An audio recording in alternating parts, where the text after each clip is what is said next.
Welcome back to the Good World Facts and News channel. We've all been there. A seemingly harmless comment or situation throws us completely off balance. We might feel a rush of anger, sadness, or fear that seems out of proportion to the present moment. This, my friends, is the difference between being triggered and having a reaction. A trigger is like an echo from our past, a deeply embedded emotional wound that gets reactivated by something in the present.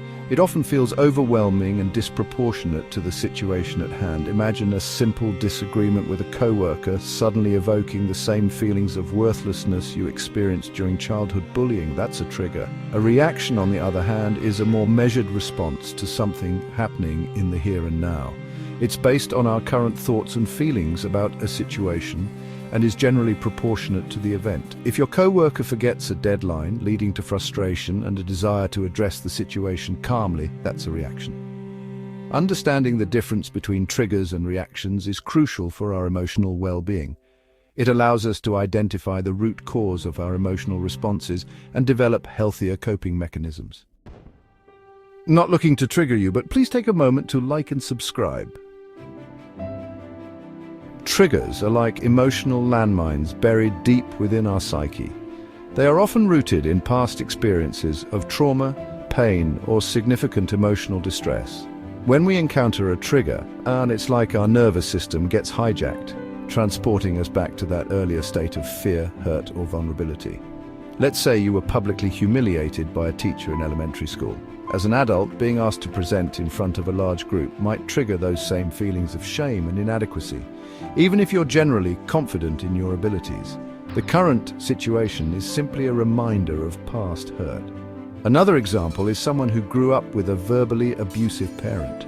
Hearing a raised voice, even in a non-threatening context, might trigger intense anxiety or fear.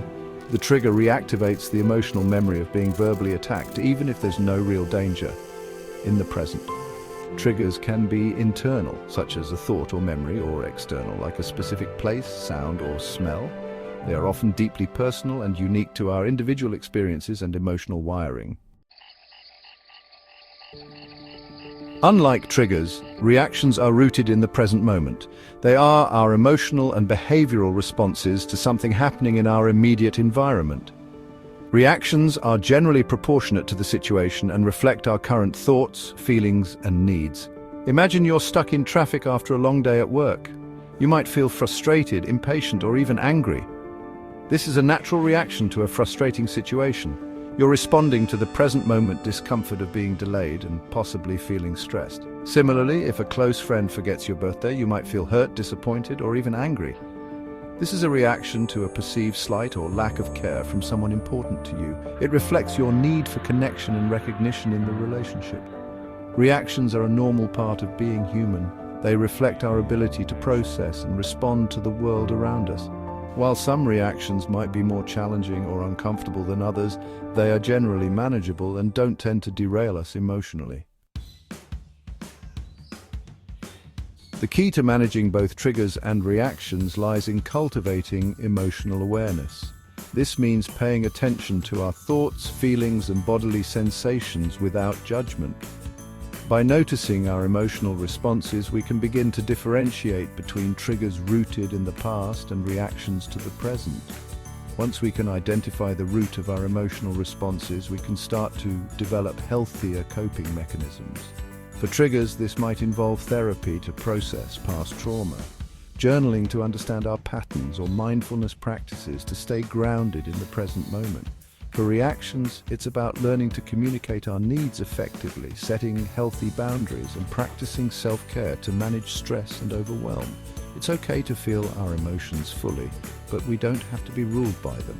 Remember, emotional awareness is a journey, not a destination. There will be times when we get triggered, and that's okay. The important thing is to approach ourselves with compassion, seek support when needed, and keep practicing the tools that help us navigate the complexities of our emotional landscape.